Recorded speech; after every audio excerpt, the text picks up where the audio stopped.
जी नमस्कार दोस्तों, आज फिर हम एक नई वीडियो लेकर आ गए हैं आपके बीच। और इस वीडियो में देखेंगे हम कुछ इंग्लिश के बहुत ज़्यादा दिक्कत करता है एक सेंटेंस जो प्रेजेंट इंडेफिनिट का सेंटेंस होता है। बच्चों को बहुत ज़्यादा परेशानी होती है उसमें। तो चलिए शुरू करते हैं। इंग्लिश के सेंटेंस को कैसे बनाएंगे, कैसे ट्रांसलेट करेंगे इंग्लिश में। तो चलिए क्लास को हम शुरू करते हैं। चलिए सबसे पहले हम नाम डाल लेते हैं present indefinite, PRESENT, present indefinite tense. ठीक है दोस्तों, ये क्या है, प्रेजेंट इंडेफिनिट का सेंटेंस आज हम पढ़ने जा रहे हैं। तो कैसे करेंगे इसको, क्या इनकी हेल्पिंग वर्ब होंगी और क्या मुख्य क्रिया में इसका क्या यूज होगा, क्या लगाएंगे और इसकी पहचान कैसे करेंगे, तो वो सब हम इस वीडियो के अंदर जिक्र करने वाले हैं। चलिए शुरू करते हैं। तो सबसे पहले मैं बच्चों को खास करके 3 पॉइंट ऐसे बताता हूं जो बच्चों को याद रहें, जिनसे आगे हेल्प होती है, पहचानने में, बनाने में मदद होती है। तो सबसे पहले वो 3 पॉइंट कौन से हैं? तो पहला जो पॉइंट होगा वो होगा हमारा वाक्य की पहचान। क्या है? वाक्य की पहचान। देखिए ये वाली वाक्य की सबसे पहले क्या होता है, वाक्य की पहचान, क्योंकि वाक्य सबसे पहले पहचानना बहुत जरूरी होता है, तभी हम उसको ट्रांसलेट इंग्लिश में कर सकते हैं। तो सबसे पहले देखते हैं वाक्य की पहचान। तो जिन हिंदी वाक्यों के अंत में, जिन हिंदी, ध्यान देना, हिंदी वाक्यों की पहचान कर रहे हैं हम। जिन हिंदी वाक्यों के अंत में क्या आना चाहिए? अंत में ता है, कॉमा, ती है या फिर ते हैं, आदि शब्द आते हैं। आदि का मतलब और भी शब्द ऐसे ही आ सकते हैं। आदि शब्द आते हैं, उन्हें हम क्या कहते हैं? उन्हें हम प्रेजेंट इंडेफिनिट टेंस कहते हैं। ठीक है दोस्तों, चलिए अब हम शुरू करते हैं। पहचान हो गई हमारी क्लियर कि जिन हिंदी वाक्यों के अंत में ता है, ती है, आदि शब्द आएंगे, उनको हम क्या कहेंगे? प्रेजेंट इंडेफिनिट सेंटेंस कहेंगे। अब दूसरा जो पॉइंट होता है हमारा, दूसरा पॉइंट है हमारा सहायक क्रिया। क्या है? सहायक क्रिया। देखते हैं सहायक क्रिया। देखिए हेल्पिंग वर्ब, हर वाक्य की अपनी एक सहायक क्रिया होती है जो उस वाक्य के अंदर लगाई जाती है। हर वाक्य में मुख्य क्रिया में कुछ ना कुछ अलग से चेंज किया जाता है। ING लगाते हैं, किसी में सेकंड फॉर्म लगाते हैं, किसी में थर्ड फॉर्म लगाते हैं, किसी में SIS लगाते हैं। ठीक है, तो वैसे ही हमें बनाना है। तो अब हम देखते हैं सहायक क्रिया, इस वाक्य की सहायक क्रिया क्या है। तो सहायक क्रिया क्या होगी इसकी सहायक क्रिया है डू या DOES, डू या डज। डू या डज। अब बात आती है कि डू और डज हम कैसे पहचानेंगे, कौन से वाक्य में डू लगेगी, कौन से वाक्य में डज लगेगी। तो यहाँ पे हम लिख देते हैं कि अगर हमारा वाक्य हमारा अगर बहुवचन होता है, कर्ता बहुवचन होता है, बहुवचन का मतलब होता है कि एक से ज्यादा कर्ता होते हैं वाक्य के अंदर, ऐसा प्रतीत होता है कि वाक्य के अंदर एक से ज्यादा कर्ता हैं, तब हम किसका प्रयोग करेंगे? डू का प्रयोग करेंगे, इसका प्रयोग करेंगे। और यदि आपको लगता है कि वाक्य के अंदर केवल एक ही कर्ता है, तो आप क्या करेंगे? डज का प्रयोग करेंगे। तो ये एक वचन कर्ता के साथ, ठीक है, एक वचन कर्ता के साथ लगाते हैं डज। उसके बाद क्या करते हैं हम? तीसरा पॉइंट जो लेते हैं, ये हमारी हेल्पिंग वर्ब हो गई, सहायक क्रियाएं हो गई। ठीक है, उसके बाद लेते हैं हम तीसरा पॉइंट। क्या लेते हैं? तीसरा पॉइंट है मुख्य क्रिया में क्या लगाते हैं, प्रयोग क्या है। मुख्य क्रिया में प्रयोग का मतलब क्या मॉडिफाई कर रहे हैं हम मुख्य क्रिया के अंदर। ठीक है, क्या चेंज कर रहे हैं मुख्य क्रिया के अंदर। चलिए, तो मुख्य क्रिया में क्या करते हैं? हर वाक्य के अंदर मुख्य क्रिया में कुछ ना कुछ मॉडिफिकेशन होता है, कुछ ना कुछ चेंज किया जाता है, तब हम वाक्य के अंदर रखते हैं। तो इस मुख्य क्रिया के प्रेजेंट यानी प्रेजेंट इंडेफिनिट सेंटेंस के अंदर मुख्य क्रिया के अंदर क्या प्रयोग करेंगे, तो हम देखेंगे कि यदि हमारा कर्ता, क्षमा करें, कर्ता हमारा एक वचन, ऐसे लिख लेते हैं, एक वचन कर्ता के साथ, एक वचन कर्ता के साथ, ध्यान देना, हम जो मॉडिफिकेशन कर रहे हैं एस जो लगा रहे हैं वो केवल एक वचनकर्ता के साथ लगेगी। बहुवचन यदि कर्ता होता है तो हमारी एस नहीं लगेगी। तो एक वचनकर्ता के साथ हम क्या जोड़ते हैं, एस या ES जोड़ते हैं। क्या जोड़ते हैं, S या ES, इनमें से कोई एक। अब फिर वही बात आ गई कि S किस में जोड़ेंगे हम और ES किस में जोड़ेंगे। तो इसके लिए भी हमें थोड़ा सा एक पॉइंट नोट करना पड़ेगा। हमें अगर ये पता चल जाए कि S किस में जोड़ेंगे तो बाकी मेन वर्ब में तो ES ही जोड़ेंगे, या फिर ये पता चल जाए कि ES किस में जोड़ेंगे तो बाकी जो बची हुई रूल के अलग जो बचे हुए हमारी मेन वर्ब होंगी उनके साथ S जोड़ेंगे। तो हम ये पता कर लेते हैं कि ES किन किन मेन वर्ब में जोड़ते हैं। चलिए तो हम यहाँ नोट कर लेते हैं ES किन किन में जोड़ते हैं। ठीक है, तो ES किन किन में जोड़ेंगे, थोड़ा सा ऊपर ले लेते हैं, आई थिंक दिखाई नहीं दे रहा होगा, मैं इसको मिटा देता हूँ। मुझे थोड़ा सा मिटाना पड़ेगा ये यहाँ से। तो मैं ले लेता हूँ ES का प्रयोग, यानी ES हम किस में जोड़ेंगे। तो ध्यान देना, जिन मुख्य क्रियाओं का अंत, मुख्य क्रियाओं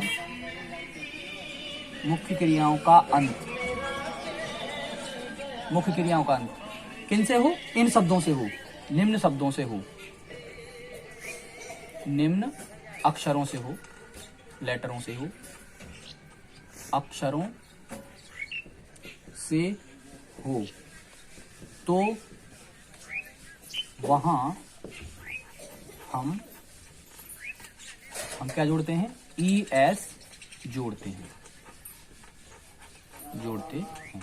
जैसे जोड़ते हैं, यानी ये वाले वर्ब, कौन से, ये वाले वर्ड, ये वाले letter O X S H C H या CHH, ठीक है, O X S S H C H S H या Z भी आता है तब भी, ठीक है। अगर इनमें से, और एक और होता है SS, अगर हमारा इनमें से कोई भी लेटर आ रहा है मेन वर्ब के लास्ट में, ध्यान देना, मुख्य क्रिया के लास्ट में अगर कोई इनमें से कोई लेटर आ रहा है हमारा, तो हम क्या जोड़ेंगे, ES जोड़ेंगे। क्या जोड़ेंगे, ES जोड़ेंगे, ES।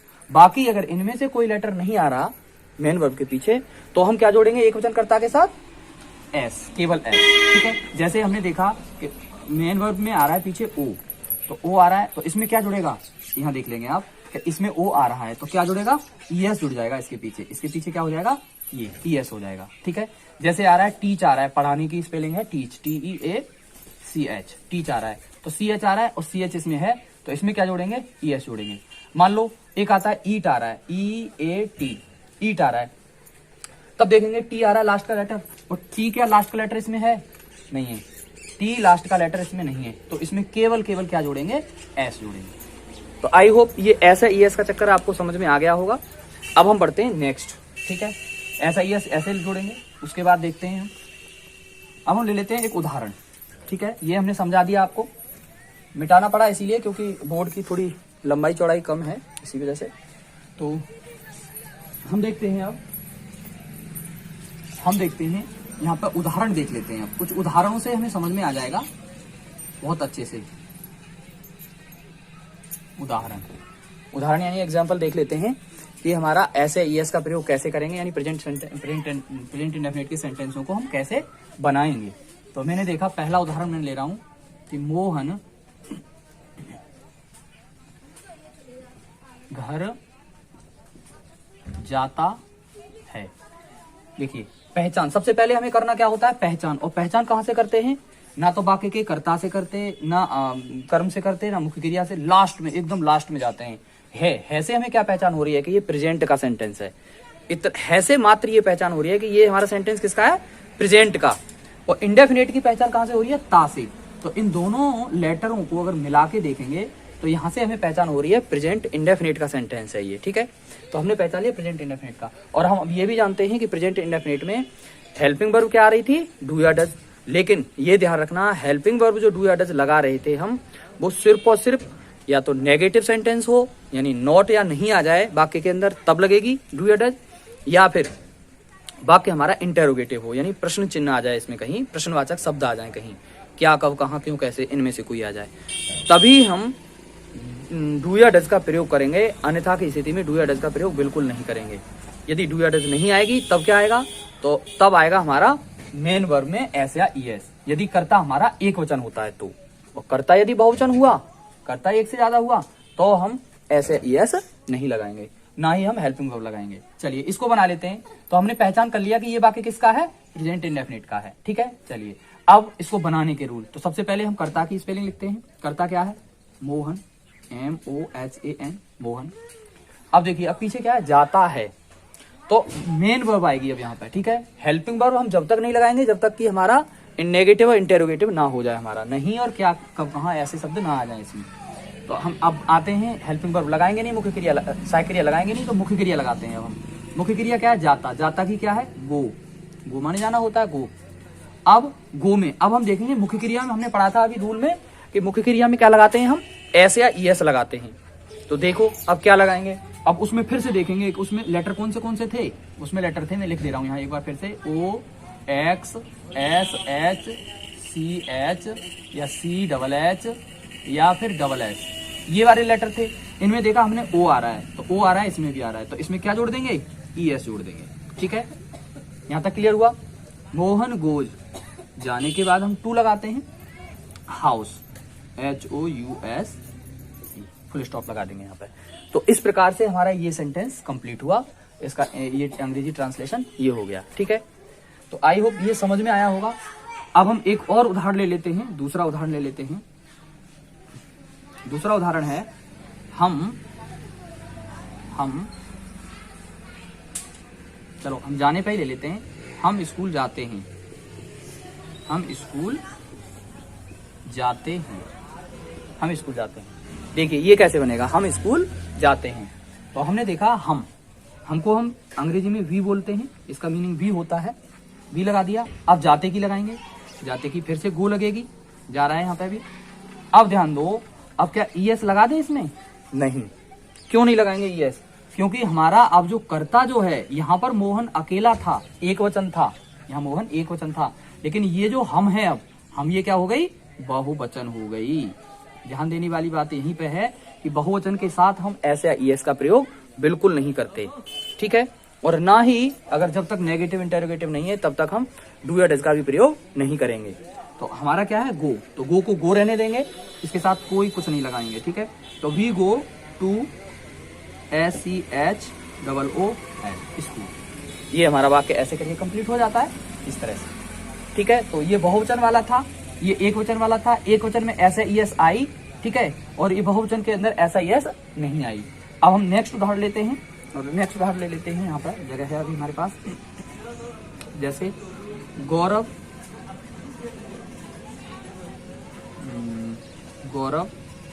खाना खाता है, गौरव खाना खाता है। चलिए इसको ट्रांसलेट करते हैं। तो गौरव की लगाएंगे हम, गौरव। अब खाता है, खाता की क्या लगाएंगे, EATS, ईट्स। ठीक है, यहाँ एस क्यों लगा दी हमने, ईएस क्यों नहीं लगाई, क्योंकि हमारा टी जो लेटर है वो इन लेटरों में कहीं पे नहीं दिखाई दे रहा। अगर ये टी हमारा यहाँ नहीं मिलेगा तो हम ईएस नहीं लगाएंगे, हम क्या लगाएंगे, केवल एस लगाएंगे। तो एस लगा दिया, तो गौरव ईट्स द फूड, FOO। इस तरह से ये हमारा वाक्य कंप्लीट हो गया। ठीक है, चलिए अब हम ले लेते हैं कुछ एक दो उदाहरण नेगेटिव के ले लेते हैं। तो नेगेटिव के कैसे सेंटेंस बनेंगे, चलिए तो हम नेगेटिव के उदाहरण ले लेते हैं। जैसे चौथा उदाहरण ले लेते हैं। चौथा उदाहरण है, गोपाल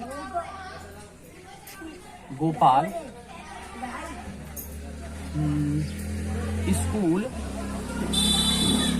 नहीं जाता है, गोपाल स्कूल नहीं जाता है। तो देखिए अब गोपाल स्कूल नहीं जाता है, इसको नेगेटिव, ये क्या है, नेगेटिव हो गया सेंटेंस, ये नेगेटिव हो गया। तो गोपाल, यहाँ गोपाल GOPAL, गोपाल, स्पेलिंग गोपाल की बना दी हमने। अब देखिए यहाँ पे क्या आ गया, ये नेगेटिव हो गया, नेगेटिव हो गया तो इसका मतलब कि अब कहीं ना कहीं हमारा डू या डज का प्रयोग होगा ही होगा।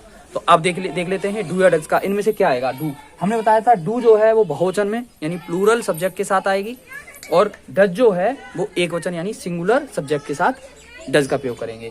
तो गोपाल सिंगुलर सब्जेक्ट है, एक वचन करता है, इसके साथ हम क्या लगाएंगे, डज लगाएंगे। तो गोपाल और डज, और उसके बाद नहीं है तो नॉट लगा देंगे, यहाँ डज नॉट। जाता है तो गो लगाएंगे। अब गो के साथ ऐसा ही इसका बिल्कुल प्रयोग नहीं करने वाले हम। क्यों?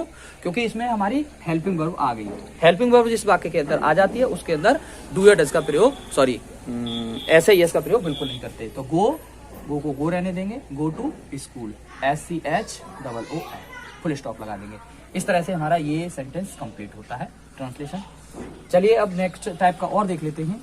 पांचवा उदाहरण क्या कह रहा है कि मैं पत्र लिखता हूं। मैं पत्र लिखता हूं। देखिए इस वाले सेंटेंस को कैसे बनाएंगे। मैं देखने में तो सिंगुलर है, लेकिन इसके अंदर सारी चीजें प्लूरल वाली लगाते हैं, प्लूरल वाले रूल काम करते हैं इसके, यानी बहुवचन वाले रूल काम करते हैं। तो मैं को आई लिख लेंगे। अब आई के साथ हम राइट का लिखेंगे, लिखना की WRITE राइट। अब ऐसा ही एस इसमें बिल्कुल नहीं लगाएंगे, क्योंकि हम मैं को आई को किस में मान रहे हैं, हम प्लूरल में मान रहे हैं, बहुवचन में मान रहे हैं। ठीक है, तो I write LETTER, I write a letter. तो इस तरह से ये वाला हमारा सेंटेंस कंप्लीट हो जाएगा। ठीक है, और छठा वाला एक उदाहरण और ले लेते हैं। अब हम देखिए इंटरोगेटिव लेते हैं। आई थिंक मुझे लग रहा है कि आपको ये वाले ऊपर के जितने मैंने उदाहरण बताए हैं आप लोगों को, वो आपको अच्छे से समझ में आ गए होंगे। अब हम ले लेते हैं इंटरोगेटिव। ठीक है, इंटरोगेटिव दो प्रकार के होते हैं। इंटरोगेटिव क्या होते हैं, इंटरोगेटिव दो प्रकार से होते हैं, 2 टाइप्स। ठीक है, पहला प्रकार का होता है क्या वाला, आगे क्या वाला, और दूसरा होता है क्यों, कब, कहां, कैसे, बीच में। ठीक है, ये शब्द बीच में आते हैं और ये पहले आता है। ठीक है, ये इस तरह से 2 प्रकार के होते हैं। ठीक है, चलिए अब हम बात कर लेते हैं इंटरोगेटिव। एक उदाहरण ले लेते हैं। तो क्या राहुल किताब पढ़ता है? क्या राहुल किताब पढ़ता है? इंटरोगेशन मार्क लगाएंगे यहाँ पे। चलिए ये हमारा सेंटेंस है। अब इसको बनाने की कोशिश करते हैं। देखिए क्या यदि हमारा स्टार्टिंग में ही आता है तो इस क्या की अंग्रेजी हम बिल्कुल कुछ नहीं लगाते। ठीक है, ध्यान देना मेरी बात को। क्या यदि हमारा पहले आता है, स्टार्टिंग में आता है, तो इसकी कोई भी अंग्रेजी हम नहीं लगाएंगे वाक्य के अंदर कहीं पर भी। और यही क्या यदि बीच में कहीं आ जाए तो इसकी इंग्लिश सबसे पहले स्टार्टिंग में ही, वाक्य के स्टार्टिंग में ही लगाते हैं। ठीक है, तो इसकी हम कोई स्पेलिंग नहीं लगाने वाले। अब इसको कहां से शुरू करें, तो कर्ता से शुरू नहीं होगा। क्या वाला सेंटेंस हमेशा उस वाक्य की सहायक क्रिया यानी हेल्पिंग वर्ब से शुरू होता है। तो इस वाक्य की सहायक क्रिया हमने पहले ही बता दिया क्या है, डू या डज, एक वचन या बहुवचन कर्ता के हिसाब से। तो राहुल एक वचन है तो क्या लगाएंगे, डज। तो डज से स्टार्ट होगा ये डज, फिर कर्ता आएगा राहुल, डज राहुल। ठीक है, और कर्ता के बाद क्या आएगा, मुख्य क्रिया आएगी READ। मुख्य क्रिया में कोई यूज नहीं करेंगे, क्यों, क्योंकि यहाँ पर डज आ चुकी है। डज जिस वाक्य के अंदर आ जाती है उसमें मुख्य क्रिया में हम कुछ नहीं लगाते। तो does Rahul read the book, और क्वेश्चन मार्क चिन्ह लगा लेंगे हम। ठीक है, तो ऐसे करके ये फर्स्ट प्रकार का हो गया। क्या वाला सेंटेंस समझ में आया होगा कि क्या आता है तो उसकी कुछ नहीं लगाते, हम सहायक क्रिया से स्टार्ट करते हैं, राहुल को उधर कर देते हैं सेकंड नंबर पर। ठीक है, कर्ता को। अब हम लेते हैं अगले टाइप का, एक और सेकंड टाइप का इंटरोगेटिव। सेकंड टाइप का इंटरोगेटिव क्या कहता है कि सुनील घर में क्यों सोता है? चलिए ये यहाँ पर क्यों आया है बीच में, ध्यान देना मेरी बात को। क्यों कहाँ पे आया है, बीच में। तो जब क्यों, कब, कहाँ, कैसे या क्या अगर बीच में आते हैं ये, तो इनकी सबसे पहले लगाते हैं हम इनकी अंग्रेजी। तो क्यों की अंग्रेजी क्या होती है, वाई, WHY, वाई। इसके तुरंत बाद ऐसे जैसे बनाया ही उस तरह से बना देते हैं। सहायक क्रिया, कर्ता, मुख्य क्रिया, कर्म। तो अब इसके बाद सहायक क्रिया क्या आएगी? सुनील एक वचन है, एक वचन कर्ता के साथ सहायक क्रिया क्या आएगी? डज। तो डज, तो व्हाई डज, कर्ता क्या है हमारा? सुनील है, तो सुनील, तो व्हाई डज सुनील, ठीक है। अब सोता है, तो सोना की क्या है? SLEEP, स्लीप माने सोना। उसके बाद स्लीप में हम ऐसा ही कुछ नहीं लगाएंगे, क्यों? क्योंकि हमारा इसमें हेल्पिंग वर्ब आ चुकी है, डू या डज आ चुकी है। स्लीप, स्लीप के बाद फिर कहाँ सोता है? इन द, घर की लगा देंगे HOUS, हाउस, और क्वेश्चन मार्क लगा देंगे, ठीक है। तो इस तरह से ये दूसरे टाइप का क्वेश्चन मार्क ऐसे बन जाएगा। तो इस तरह से हमारे ये प्रेजेंट इंडेफिनिट के सेंटेंस जो होते हैं वो हमारे लगभग खत्म की ओर हैं। इनमें 2 सेंटेंस और हैं, मैं आपको बता देता हूं उनको भी, कि थोड़े से स्पेशल होते हैं, वो अपने रूल के अपवाद में एक्सेप्शन में आते हैं वो थोड़े से। तो वो क्या है सेंटेंस हमारे, उनको भी देख लेते हैं। जैसे एक सेंटेंस है, संगीता गाना कभी नहीं गाती। संगीता गाना कभी नहीं गाती है, ठीक है। ये वाला कभी नहीं वाला ये कुछ एक स्पेशल केस है इस वाक्य के अंदर। तो इसको कैसे बनाएंगे बहुत ध्यान से देखते रहिए। सब तरह के वाक्य मैं बता दूंगा आज आपको। प्रेजेंट इंडेफिनिट के जितने बार जिस टाइप के सवाल बनते हैं, वाक्य बनते हैं, उन सबको आज की वीडियो में हम खत्म कर देंगे और कल नई वीडियो में लेके आएंगे। प्रेजेंट अगले सेंटेंस ऐसे ही चलते रहेंगे और हम सारे सेंटेंसों को कवर करेंगे, ठीक है। तो ये संगीता गाना कभी नहीं गाती है। तो देखिए संगीता, सबसे पहले संगीता हो गया।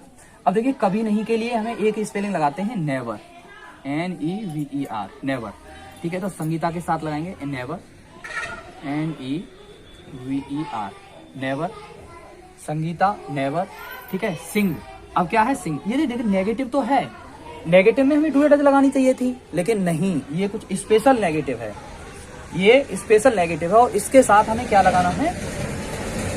एस या ईएस का प्रयोग करना ही है इसके साथ। ऐसा ईएस का प्रयोग कैसे करेंगे? गाती है, तो SING, सिंग, और सिंग में लगाएंगे सिंग्स, ठीक है। नेवर होने के बावजूद भी हम ऐसा ईएस का प्रयोग कर रहे हैं, ध्यान रखना। कैसे वाक्यों में? कभी नहीं वाले वाक्यों में, ठीक है।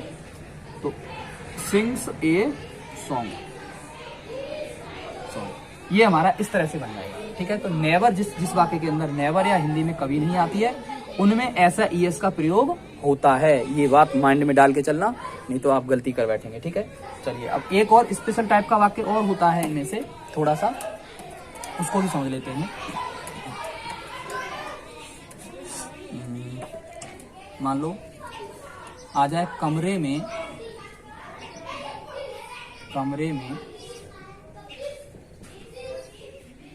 कौन रोता है, कमरे में कौन रोता है। ऐसे वाक्य को कैसे बनाएंगे हम? देखिए प्रेजेंट इंडेफिनिट का है और कमरे में कौन रोता है, तो इसको कैसे बनाएंगे? कौन की सबसे पहले लगाएंगे, ठीक है। जो कर्ता होगा वही कौन है और कौन जो है वही प्रश्नवाचक है। तो इस वाक्य को हम प्रश्नवाचक की हैसियत से नहीं बनाएंगे, इसको कर्ता की हैसियत से हम हु को रखेंगे, ठीक है। तो WHO, हु, ठीक है, कौन। अब कौन के साथ हम ये नहीं कहेंगे कि कौन आ गया, हु आ गया तो इसके साथ हेल्पिंग वर्ब लगा देंगे, नहीं, हु, ठीक है। बीप, WEEPS, बीप्स, देखिए हु के साथ भी हमारा SIS का प्रयोग हो रहा है। तो ध्यान देने वाली बात यही है कि हु के साथ भी SIS का प्रयोग होता है, ऐसा कुछ स्पेशल सेंटेंस होता है। तो who weeps in the room, who weeps in the room, ये वाक्य ऐसे बन जाएगा, ठीक है। तो आई होप आप लोगों के लिए ये चीज़ समझ में आई होंगी। तो इस वीडियो को हम यहीं ख़त्म करने जा रहे हैं। अब इससे पहले अगर आपको यदि ये चीज़ें समझ में आ रही हैं तो आप थोड़ा सपोर्ट करेंगे, चैनल को सब्सक्राइब करेंगे और कमेंट करेंगे, बताएंगे, सुझाव देंगे अपने कि ऐसे नहीं ऐसे होना चाहिए। हो सकता है हमसे छोटी मोटी गलती रही हूँ यहाँ पे बोर्ड पे, तो एक छोटा सा सुझाव देंगे आप, इस तरह से वीडियो बनाइए या इस तरह से। हमने अभी शुरू किया है वीडियो बनाना, तो आगे चलते हैं। मैं आप लोगों को एक होमवर्क दे देता हूँ ताकि आप उस कमेंट में उस सेंटेंस को आप करें और बताएं, ठीक है। तो जैसे मेरा एक होमवर्क में आएगा ये वाला सेंटेंस, आपको कमेंट बॉक्स में देना है इसका ट्रांसलेशन करके। वाक्य है, रोहित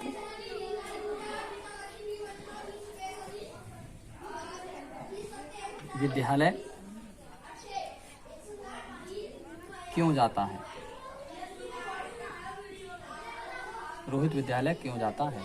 यदि आपको ये सेंटेंस समझ में आ गए हैं अच्छी तरह से, आपको कोई दिक्कत नहीं हो रही है और आप बहुत ही अच्छी तरह से सीख पाए हैं इनके रूल क्या हैं, तो आप इस वाले सेंटेंस का कमेंट बॉक्स में आंसर जरूर करिए। धन्यवाद।